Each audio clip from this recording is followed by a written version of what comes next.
প্রিয় শ্রোতা বন্ধু, স্বাগত জানায়। চার্চ হচ্ছে বডি অফ ক্রাইস্ট, খ্রিস্টের দেহ। এর অর্থ জীবন্ত দেহ বিশেষ।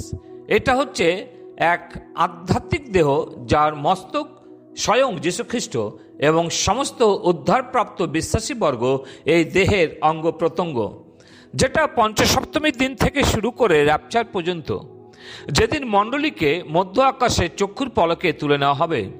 কলসীয় 1:18 পদে, আর তিনি দেহের অর্থাৎ মণ্ডলীর মস্তক, তিনি আদি মৃতগণের মধ্য হইতে প্রথমজাত, যেন সর্ববিষয়ে তিনি অগ্রগণ্য হন। প্রিয়, মনে রাখতে হবে যে মণ্ডলীর মস্তক খ্রিস্ট, অন্য কেউ নয়। এমনকি মণ্ডলীর পালক, সম্পাদক, সভাপতি, কোষাধ্যক্ষ বা অন্য কোনো শ্রেষ্ঠ ব্যক্তিগণ মণ্ডলীর মস্তক হতে পারেন না, যে আধ্যাত্মিক মণ্ডলীর মস্তক স্বয়ং যীশুখ্রিস্ট। মণ্ডলীতে যে পদগুলো ব্যবহার করা হয় তার দ্বারা স্থানীয় মণ্ডলী যেন সুষ্ঠুভাবে চলতে পারে, তথা সরকারের নিকটে জবাবদিহি ও স্বচ্ছতা বজায় রাখার জন্য। 1 করন্থীয় 12:12 পদে, কেননা যেমন দেহ এক আর তাহার অঙ্গ প্রত্যঙ্গ অনেক, এবং দেহের সমুদয় অঙ্গ অনেক হইলেও এক দেহ হয়, খ্রিস্টও সেইরূপ। অতএব আমরা যেমন নিজের দেহের প্রতি যত্নশীল হয়ে যেমন দেহের ক্ষতি চাই না, তদ্রূপ চার্চ বা মণ্ডলীর ক্ষতি যেন আমাদের দ্বারা না হয়। যেমন নিজের দেহকে ভালোবেসে যত্ন নেওয়া হয়, তদ্রূপ খ্রিস্টের মণ্ডলীকে ভালোবেসে তার প্রতি যত্নশীল হওয়া প্রয়োজন, এবং প্রত্যেক বিশ্বাসীকে মন্দ থেকে রক্ষা করাই আমাদের নিজস্ব কর্তব্য। কারণ 1 করন্থীয় 12:13 পদে লেখা আছে, ফলত আমরা কি যিহুদি, কি গ্রিক, কি দাস, কি স্বাধীন, সকলেই এক দেহ হইবার জন্য একই আত্মাতে বাপ্তাইজিত হইয়াছি, এবং সকলেই এক আত্মা হইতে পাইত হইয়াছি। প্রিয়, ধ্যান দেবেন যে চার্চ বা মণ্ডলীতে আমরা সবাই সমান এবং এক দেহ। দেহ যেমন নিজের হিংসা করে না, সেইরূপ আমরাও যেন কোনো বিশ্বাসীদের প্রতি হিংসা না করি।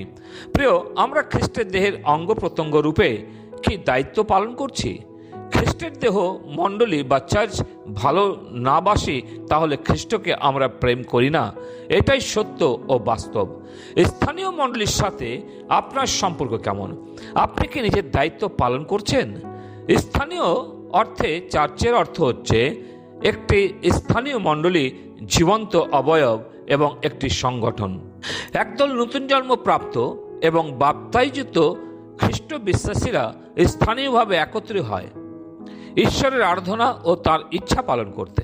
তারা যে কোনো সম্প্রদায়ের থেকে আহত যেন খ্রিস্টের বিধি ও শিক্ষাগুলো পালন করে। প্রেরিতের 16:5 পদে লেখা আছে, এই রূপে মণ্ডলীগণ বিশ্বাসী সে দৃঢ়কৃত হইতে থাকিল এবং দিন দিন সংখ্যায় বৃদ্ধি পাইল। ঈশ্বর তিনি আশা করেন যেন স্থানীয় মণ্ডলী বিশ্বাসীর সংখ্যাতেও বৃদ্ধি পায় এবং খ্রিস্টের বিধি পালন তথা শিক্ষাতে আধ্যাত্মিক বৃদ্ধি লাভ করে। প্রেরিত 2:41-42 পদে, তখন যাহারা তাহার কথা গ্রাহ্য করিল তাহারা বাপ্তাইজিত হইল, তাতে সেই দিন কমবেশ 3000 লোক তাহাদের সহিত সংযুক্ত হইল। আর তাহারা প্রেরিতদের শিক্ষায় ও সহভাগিতায়, রুটি ভাঙায় ও প্রার্থনায় নিবিষ্ট থাকিল। প্রভু যিশুর দেওয়া যে শিক্ষা তা প্রমাণ 1ম শতাব্দীর মণ্ডলীতে দেখতে পাওয়া যায়। এক ক্রম পর্যায়ে স্থানীয় চার্চের পরিচালনা, প্রথমত যারা সুসমাচারে বিশ্বাস করে নতুন জন্ম প্রাপ্ত হয়, কেবল তারাই বাপ্তাইজিত হয়, এবং বাপ্তাইজিত হওয়ার পর তারা স্থানীয় মণ্ডলীতে সংযুক্ত হয়। এই 3টি কাজ একবারই ঘটে: যিশুকে গ্রহণ করা, বাপ্তাইজিত হওয়া এবং মণ্ডলীতে সংযুক্ত হওয়া। এরপর 42 পদে 4টি বিষয় শিক্ষা দেওয়া হয়। প্রেরিতদের শিক্ষায় নিবিষ্ট থাকা, এটা বাইবেলের শিক্ষা যা প্রেরিতরা লিখেছেন।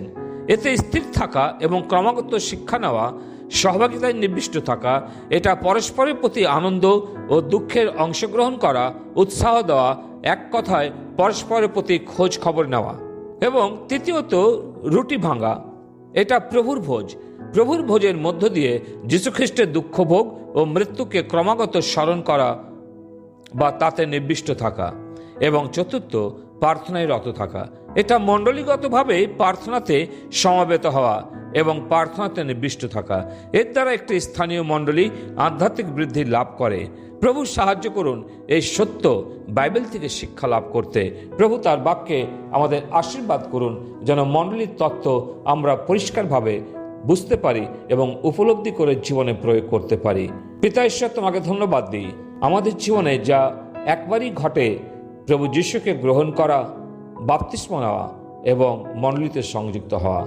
এরপরও প্রভু আমরা 4টি বিষয় দেখেছি, যে প্রেরিতদের শিক্ষা, সহভাগিতা, রুটি ভাঙা এবং প্রার্থনায় ক্রমাগতভাবে জীবন অতিবাহিত করাই এ হচ্ছে স্থানীয় মণ্ডলীর প্রধান লক্ষ্য। তাই তোমাকে ধন্যবাদ দিই যেন প্রভু এর মধ্য দিয়ে আমরা খ্রিস্ট যিশুকে উচ্চকিত করি এবং তার নাম মহিমান্বিত করি। আমাদের সেই অনুগ্রহ তুমি দান করো। প্রার্থনা মুক্তিদাতা প্রভু যিশু নামে চাই, আমেন।